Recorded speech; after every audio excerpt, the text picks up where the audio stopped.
3 of Grammatology as a positive science. On what conditions is a grammatology possible? Its fundamental condition is certainly the undoing solicitation of logocentrism.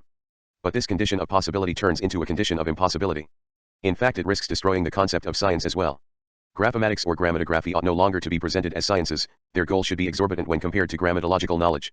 Without venturing up to that perilous necessity, and within the traditional norms of scientificity upon which we fall back provisionally, let us repeat the question: on what conditions is grammatology possible?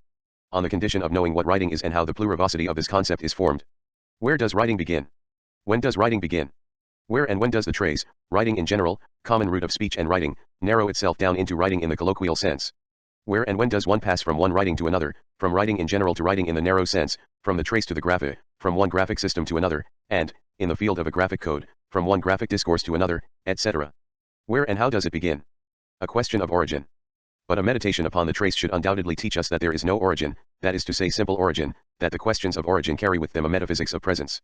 Without venturing here up to that perilous necessity, continuing to ask questions of origin, we must recognize its two levels. Where and when may open empirical questions: what, within history and within the world, are the places and the determined moments of the first phenomena of writing? These questions the investigation and research of facts must answer. History in the colloquial sense, what has hitherto been practiced by nearly all archaeologists, epigraphists, and prehistorians who have interrogated the world's scripts. But the question of origin is at first confounded with the question of essence.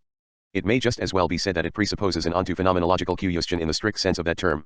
One must know what writing is in order to ask, knowing what one is thinking about, and what the question is where and when writing begins. What is writing? How can it be identified? What certitude of essence must guide the empirical investigation? Guide it in principle, for it is a necessary fact that empirical investigation quickly activates reflection upon essence. One, it must operate through examples, and it can be shown how this impossibility of beginning at the beginning of the straight line, as it is assigned by the logic of transcendental reflection, refers to the origin origin, under erasure, of the trace, to the root of writing.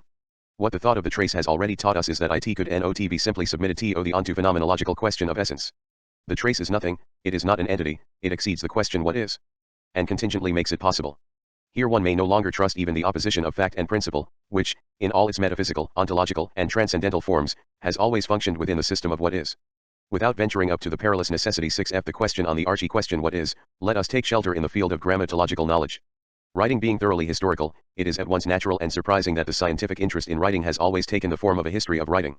But science also required that a theory of writing should guide the pure description of facts, taking for granted that this last expression has a sense.